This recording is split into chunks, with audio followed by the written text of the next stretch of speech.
It is the first matchup of the season between the Mets and the Braves, two teams that tied in the National League East last year with 101 wins. Who will come out on top in this first head-to-head? We'll be discussing that on today's edition of Locked On Mets. You are Locked On Mets, your daily New York Mets podcast. Part of the Locked On Podcast Network, your team every day.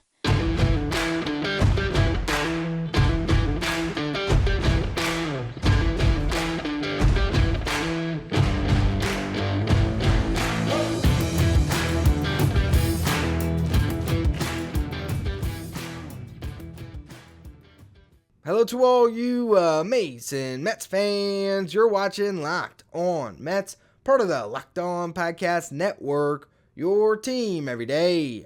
I'm your host, Ryan Finkelstein. If you want to find any of my work, follow me on Twitter at FinkelsteinRyan. You can also find some of my writing at justbaseball.com, where I work as the managing editor. Now, today I am going to be previewing the series between the Mets and the Braves. Typically, though, first segment, we would talk about what happened last night, Mets versus Nationals. Problem, I'm recording this on Wednesday afternoon. Let me explain. Over the weekend, I'm actually getting married, so little tough for me to record a show on Friday where there's a rehearsal, a lot of stuff going on, or record something on Thursday night when I have a bachelor party. So I'm trying to get out ahead of a Mets vs. Braves series preview because this is the most exciting series of the season. But all I have to give you is everything up to Wednesday. Okay, so currently the Braves are at 16-8, 2 games up the Mets, who are 14-10. But I do think that the kind of buzz around the teams is a little bit interesting, just considering the circumstances and how it feels like everyone's saying, hey, the Braves are just, going to be this machine that runs away with the division, and people will then point to, oh, well, the Mets record, that's on the back of bad teams. Everyone's good record in baseball is on the back of bad teams. So I just want to start by going through what the Braves have done this season to really put it into perspective. First series of the season, they open up against the Nationals, take 2 or 3. Then they sweep the Cardinals. At the time, everyone just on cloud 9 about them sweeping the Cardinals. In retrospect, the Cardinals are a team that has a lot to figure out right now and has really struggled beyond that, okay? Then they lose a 4-game series to the Padres. Then they reel off 8 in a row. They sweep the Reds, they sweep the Royals. They take the first 2 in their follow-up series against the Padres, a team who had just beat them up, okay? So they were getting a little bit of redemption. They lose the final game there.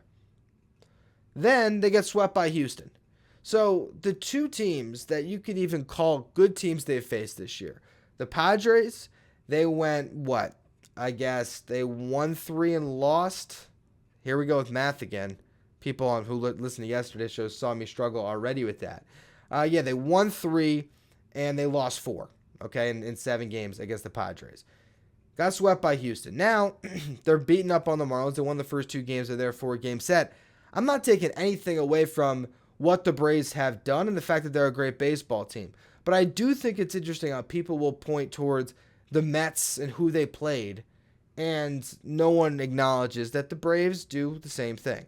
You beat up on the bad teams, and you have to go out and win series against the good teams. So far, they've won some series against good teams, and they've also lost 2 of the 3, I guess you would say, series against good teams. The Mets, they beat the Dodgers. They've had some good series. So, look, I think these teams are pretty even, but I also think at the same time the Mets are really going through it right now in a way that the Braves are not. Yes, you could say Michael Harris, but their rotation has been in better shape. Maybe you like their depth more than the Mets, but it seems like their rotation, even though you lose a Soroka, everything else, you've had Strider, you've had Morton right there. That's 2 established starters, and the Mets have been struggling to find established starters taking turns every 5th day, and they got freed back. So this Braves team, in my opinion, has not gone through the same adversity as the Mets have, and currently, as I record this on Wednesday, they're only 2 games up. So I still believe these 2 teams are very closely matched, and if they both get to full strength, it will be a battle all year long, and one series at the end of April is not going to determine the division. But at this moment right now, it does determine maybe in the quarter mark of this season, or that first maybe 5th of the season, however you want to break it down, who is leading the charge in this division. And unfortunately for the Mets, as we're going to get to with the pitching matchups in the next segment, things aren't going to break in their favor when it comes to who's available to pitch these games. But I want to look at the overall scope of the Braves season, who's performing well, get you prepared for all that. So Ozzie Albies is back in full force, 7 home runs. Sean Murphy, unbelievable start to his Braves career. OPS over 1,000 as I record this today. Him and Matt Olson both have 6 home runs. Austin Riley has 5. Ronald Acuna Jr. hitting .364. Here's the shocker, and this could only be greater by the time he plays the Mets. 13 stolen bases to lead the league, 21 runs scored. He is tied with Brandon Nimmo for the league lead in Fangraphs wins above replacement at 1.7 upon this recording. He is grading as an above average defender. Again, he is impacting the game on the bases, of course, with those ridiculous stolen base totals, and he's hitting the cover off the ball. Hasn't even really gotten to his home run swing yet. So Acuna all the way back. They're getting great production out of Sam Hilliard in center field. Where'd that come from? 992 OPS. Here's where they've had some issues. A revolving door at left field. They're still trying to put Ozuna in the lineup for some reason. Orlando Arcia has been on the IL, so that's become more of a revolving door at shortstop. And Michael Harris has been out, but he is on rehab assignment. For all I know, based on Braves, Mets, all that type of hype, maybe at the end of this series, Michael Harris is coming out of nowhere to join the team. I don't know. I'd hope that you miss Harris in this one. Team stats. The Braves are 3rd in the MLB right now, in the MLB, in Major League Baseball with 38 home runs compared to the Mets at 26. They're 5th in on-base percentage, 4th in weighted runs created plus, and they've scored 124 runs where the Mets have scored 112. The Mets are nowhere near as high in any of those categories, particularly, as I already mentioned, the home runs. The bullpen. The Mets have a slight edge. 3.25 ERA, 7th best in baseball. Braves, 3.80 ERA, 16th best. But we get to the starting rotation. Here's where I'm really concerned for your New York Mets this weekend. Braves rotation, 3.05 ERA, 3rd best in baseball. Mets, 4.90, 21st in baseball. The Braves are rolling with a lot of really good starting pitchers, and based on earned run average, you're going to get almost 2 less runs allowed per 9 from their starters compared to the Mets starters. Throughout a long series, a 4-game set, that could come back to really bite the Mets. And you're not going to see a starting pitcher in this series that you trust until Scherzer takes the hill, potentially on Monday. We're going to go through the pitching matchups in just a minute. Before we do, today's episode is brought to you by Game Time. Game Time is a fast and easy way to buy tickets for all of your sports, music, comedy, and theater near you. If you're in the New York area, why not watch Mets Braves, right? Go check it out. Get some tickets. There's killer deals on last-minute tickets. So, hey, if someone is looking at, Spencer Strider about to face off against Tyler McGill and says the Mets have no chance and that fan is a coward, and they sell their tickets, guess what? You can get a great deal and go watch the Mets shock the world. This is what you got to do to get into the stadium. The Game Time guarantee means you'll always get the best price if you find tickets in the same section or row for less. Game Time will credit you 110% of the difference. It's the fastest growing ticketing app in the country for a reason, where you can get images of your seats before you buy so you know exactly what to expect when you arrive. Buy tickets in a matter of seconds, 2 taps, you're all set. And you won't have to dig through your email. The tickets will be sent directly to your phone. Snag tickets without the stress with Game Time. Download the Game Time app, create an account, use the code LOCKEDONMLB for $20 off your first purchase. Terms apply. Again, create an account, redeem the code LOCKEDONMLB for $20 off. Download Game Time today. Last minute tickets, lowest price, guaranteed. Let's talk pitching matchups, which is where things get really scary for the New York Mets in this series. Game 1, Max Fried versus David Peterson. Who you got? Max Fried, you can make an argument, is maybe the best left-handed starting pitcher in baseball. David Peterson is far from that, particularly this season. He has just had an awful run of it. And now, as a left-handed pitcher that we saw last game was leaving a lot of pitches over the heart of the plate, go up against, Austin Riley, go up against Ronald Acuna Jr., Matt Olson, Sean Murphy. See how that ends for you. I don't love it. And Fried, he had a hamstring injury, so he got pulled from the season opener for a hamstring, was out for a couple weeks. He's come back on April 17th, and in his 2 starts since, he has not allowed a run over 11 2/3. First time out, 5 scoreless against the Padres. Then he nearly goes 7 scoreless against the Houston Astros. I know the Astros haven't been themselves this year, but this was in a series where the Astros swept, where they scored 5 runs in the final 2 innings when Fried was not on the mound. So it's not like that lineup can't hit. He was great in his 2 outings coming back, and there's every reason to believe he'll be great against this Mets team as well. I do wonder, what lineup do you see against Max Fried? I do think that even though this is a lefty that you would want to get Alvarez's bat in the lineup against because it's a lefty, I also think that he could expose Alvarez, as do I think about the second matchup in Spencer Strider, which is where you just look at these 2 games and you look at a young Mets lineup from some of these guys. If you're expecting a Beatty or an Alvarez to give you a lift, it's not a good matchup with these 2 pitchers to do that. These are guys that are going to be able to rack up some strikeouts and kind of navigate and pick their spots to, get around the hot hitters, to get around the Alonsos, the Lindors, the McNeils, the Nimos. Starling Marte right now has been struggling. That's a guy that they can pick on a little bit, try to get it out, and then you try to get around that Lindor, Alonso section of the lineup. So it'll be interesting to see how this Mets lineup responds to facing the best that the Braves have to offer to start this series. Because if Fried and Strider do what they're supposed to against David Peterson and Tyler McGill, the Mets will be in a 2-0 hole. And then you're hoping that Jose Butto gets you back in the series against Charlie Morton before you finally get Scherzer back.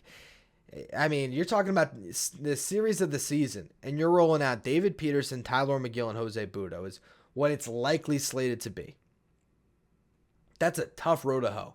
That is difficult to expect your team to go out and to perform under those circumstances. And basically what you're hoping for is that you can get through 5 with a Peterson or a McGill or a Butto for that matter, and get an early lead and then win in the bullpen game. Because that's the thing. If you get to, 2-2 game, 6th inning, I think the Mets have just as good of a chance as anyone to win those types of games because their bullpen's good, and I think their lineup can score timely runs. But it's going to take a complete team effort. And honestly, this is one of those series where it's, show me what you're made of, right? Go out there and kind of shock the world a little bit. Because I think if you really just look at the matchups, there is not a reason in the world the Mets should win this series. Because even, look, Jose Butto, you say, okay, he's got a 2.79 ERA, he's done well. His fielding independent pitching this year is 7.15. That's what happens when you walk 10 batters in 9 2/3. If he's walking the world against the Braves, he better get some of the luckiest double play ball breaks that you can imagine to navigate that. It's not easy. And then Bryce Elder, who's pitching in the final game this year, has a 1.14 ERA. He's been great dating back to last year with the Braves, 2.55 ERA. A young pitcher who's been awesome. Scherzer coming off the IL, I think that's going to be big. He might come out like a bat out of hell. If the Mets can win one of those first 3 games, I feel good that Scherzer can deliver a series split. And, let's just hope, as again, I'm recording this on Wednesday, the Mets took care of business against Washington, 1-2. Maybe the Braves lost the game against the Marlins, and then you tell me that they split this, and you're going to feel pretty decent about where the Mets are. But the more I look at these matchups, the Mets are in trouble here. One last stat I had, this is actually going back to the second start, I forgot to mention. For one, Spencer Strider, nastiest pitcher in baseball right now. He's got a better strikeout per 9 than Jacob deGrom, 14.70. ERA of 1.80. Record, not that we care about that anymore, but 3-0 record. So he's yet to lose a start. Spencer Strider has a 0.83 whip. That's walks, hits, over innings pitched. Tyler McGill has a 1.48 whip. So not quite double, but almost veering there. Strider giving up less than a runner per inning. McGill giving up a runner and a half. 3.96 ERA for McGill.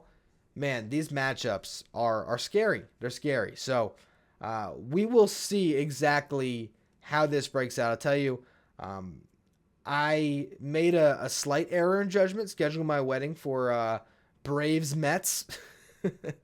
Didn't think that one through. But hey, this might be a series that I'm happy to tune out on. Although I will be giving you a podcast on the honeymoon. That's right, I will be doing that. to break down Mets Braves and whatever this series had in store. I'll give you a series recap, audio only, of course, and then I'll probably take a little break and give you a series recap of Mets Tigers next week as well when I come back from the honeymoon, and then you'll be back to your regularly scheduled programming, soon as the following week. But Mets Braves preview, there it is. I still have one more segment for you. It is a Friday. Those are good times for farm reports, and I want to break down a couple of pitchers in Double-A who I actually think could make an impact this season. We're going to get to them in just a minute. Before we do, today's episode is brought to you by Ultimate Baseball GM, the mobile game that allows you to take over a franchise and lead your team to glory. You'll manage every strategic aspect of your team, from hiring the coaches and staff, managing team finances, scouting and drafting players, managing difficult personalities, and navigating your franchise through free agency and all the ups and downs of a season. All of this in a challenging and realistic game world. Ultimate Baseball GM is completely free and playable offline, so you can play on the go as you want, when you want. Once downloaded, you don't need Wi-Fi to play. It's all there for you in app play, so you can play on the go. Locked On Mets listeners get a 100% free boost to their franchise when using the promo code Locked On in the game store, so make sure you check it out. To download the game, visit probaseballgm.com, scan the code, or look it up on the app stores. That's probaseballgm.com. Check out the Ultimate Baseball GM. Start your dynasty today. All right, little Friday farm report. There is 2 starters in double right now that I think have a chance to contribute to the Mets this season. If not beyond that, guys that really do lengthen your overall depth of the roster. The Mets have needed that talent in the upper levels in the minors, and they got it right now with Mike Vasil and Dominic Hammel. Vasil's the guy that's actually really interesting to me. Drafted 8th round in 2021 out of the University of Virginia. Got a little bit of a stint in rookie ball, but then pitched 37 innings to start the year in low A last year, had a 2.19 ERA and 39 strikeouts in 37 innings pitched. Goes to high A, and the ERA was bad, and that had me leave him off my top 10 just because his performance, facing hitters that were around his age, if not younger, in high A, he pitched to a 5.67 ERA. What I failed to neglect, or what I neglected to acknowledge, I would say, is the strikeouts, though. Went from 9.5 strikeouts per 9 in low A to 11.9 in high A. Then the Mets placed him in the Arizona Fall League, and his stuff played there. 2.93 ERA, 18 strikeouts, and 15 1/3. Now this season, 11 innings of Double A, he's got 20 strikeouts in just 11 innings pitched. He's only walked 1 batter. That's an incredible strikeout to walk rate, and that just shows you that his stuff is really good despite the fact that the ERA is a little over 4. I'm not really worried about that. I'm looking at a guy that's got stuff that is really nasty that hitters are really struggling to hit. He was able to get whiff rates last year, this is according to Baseball America in their scouting report of him, of 25% or better on all 4 of his pitches. So, no pitch, they say, is graded out as plus, but he can use them to good effect. And this year, maybe he's tapping into a little bit more. Last year, fastball sat at 94, topped out at 98, and he's now been, with the Mets and their own little pitching lab, trying to adjust to his pitches, shape them, work them in a way that makes him more effective. He's got a good curveball. He's got a slider. And if each of these pitches, and as well as his cutter, kind of tick up a notch, even they're talking about a changeup here, he's got an eclectic mix of pitches that he can use that could allow him to, be successful as a starting pitcher or even end up in a bullpen role at some point. Can you imagine this season where the Mets maybe are looking for some long man help and this guy continues to strike out the world and they say, let's get a guy that can go up and can strike out, 6 batters when he faces a lineup, okay? And they just say, all right, we're going to hand him the ball. Let's just say your starting pitcher is walking the world and you have a game where the Mets are sitting at, down 5-3 and they need a pitcher to come in the 5th inning. Well, this guy might be able to bridge the gap from the 5th to the 8th, strike out a bunch of batters, and go through a lineup one time. That is something that could really help the Mets this year. Now, the other guy that they have, which I think really does project as long-term depth in this rotation, is Dominic Hammel, because he seems to be a guy that just knows how to pitch, knows how to just find his way through and navigate when things aren't going well. And that's, I think, the thing to me, that has been most impressive about his season is that he's sitting at a 1.59 ERA. He has 12 strikeouts and 11 and a third innings pitched. He has 11 walks, though. So, not to say I like the fact that he's walking that many batters, but to walk that many batters and keep the ERA under 2, that is a testament to being able to throw pitches in difficult situations. And I don't expect those walks to remain as ridiculous as they've been. Last year, 3.25 ERA across 119 innings pitched. Again, why I said I like him as long-term rotational depth is the fact that he got to 119 innings last year in low A and high A. I mean, that is a workhorse, in the minor leagues, I would say, when you're at that stage of your development. If he goes up this year, and let's say he can move the benchmark on that and get up to 140, 150 innings pitched even, all of a sudden you have a stretched out guy that come 2024 might be able to be even a better version of what you're getting with Jose Butto right now, who can be that 4A starter back and forth. And if he ends up proving to be better, for one, you might see him at the end of this season, but more importantly, there's a chance that he's a guy that could crack a rotation next year. So to have these guys that are just options in the minor leagues when the Mets have really struggled to produce, top end starting pitching, or not even top end, just depth of starting pitching, really. I'm not saying either of these guys is going to be an ace, and that still is a problem. That's why Blade Tidwell is such an important prospect in the Mets farm system, because they've struggled to produce that frontline guy. But give me some 4s and 5s that can hold up. They've gotten Peterson and McGill up to the big leagues recently, but that's been kind of all to show from the last, 4 or 5 years. Let's get some more guys in the mix, and I think these are a couple where you can watch them for the rest of this season and know that in the future, the Mets have some depth that's coming to a 40-man roster that certainly could use it. And as we've seen this season, you can never have enough of that starter depth. Anyway, that's going to be all for today's edition of Locked On Mets. When I come back and record my next show, technically I'm recording one tonight that you'll hear on Thursday. But for those of you listening and watching who have already put that show in the rearview mirror, and this is technically Friday's show, this is my last episode recording as a single man, so to speak. And I'll be back with a ring on my finger in audio-only form to break down Mets Braves before taking a little more of a lengthy break. But as always, thank you for listening. Make sure you follow, rate, and review wherever you get your podcast. Make sure you follow me on Twitter at Finkelstein Ryan. Follow the show, Locked On Mets. Thank you for making Locked On Mets your first listen every day. Now for your second listen, check out Locked On MLB, hosted by Paul Francis Sullivan. That's where you want to go to learn about everything going on in Major League Baseball. You can follow Locked On MLB wherever you get your podcasts, and on YouTube, part of the Locked On Podcast Network, your team every day.